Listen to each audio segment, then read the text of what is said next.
ഏതൊരു സംഖ്യൻ്റെ റിമൈൻഡർ കണ്ടുപിടിക്കാൻ അറിയാം, ഡിവിസിബിലിറ്റി റൂൾസ് നോക്കാൻ അറിയാം, അതൊക്കെ നമ്മൾ പഠിച്ചാണ്. അപ്പോൾ റിമൈൻഡർ കണ്ടുപിടിക്കാൻ അറിയാം. ഓക്കെ, 16 നമുക്ക് എങ്ങനെ എഴുതാം? 2 ഇൻറ്റു 16 നമുക്ക് എങ്ങനെ 2 ഇൻറ്റു 7 പ്ലസ് 2, 2 ഇൻറ്റു 7 14 പ്ലസ് 2 16 ആയല്ലോ. ഇനി വേണമെങ്കിൽ നമുക്ക് എങ്ങനെ എഴുതാം? 16 കിട്ടണമെങ്കിൽ നമുക്ക് വേണമെങ്കിൽ 3 ഇൻറ്റു 7 21 ആണല്ലേ. 21 എത്ര കുറച്ചാലാണ് 16 കിട്ടുക? 5 കുറച്ചാൽ 16 കിട്ടും അല്ലേ. ഇത് ശിഷ്ടമാണ്. 2 ഇൻറ്റു 7 14 പ്ലസ് 2 ശിഷ്ടമല്ലേ.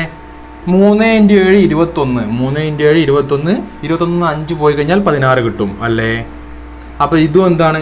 ഇതും ഇതിനെയും ശിഷ്ടമെന്ന് പറയാം. ഇത് പോസിറ്റീവ് റിമൈൻഡർ ആണ്, ഇത് നെഗറ്റീവ് റിമൈൻഡർ ആണ്. ഇവിടെ നമുക്ക് മനസ്സിലാക്കേണ്ട ഒറ്റ പോയിന്റ്, പോസിറ്റീവ് റിമൈൻഡറും ഉണ്ട് നെഗറ്റീവ് റിമൈൻഡറും ഉണ്ട്.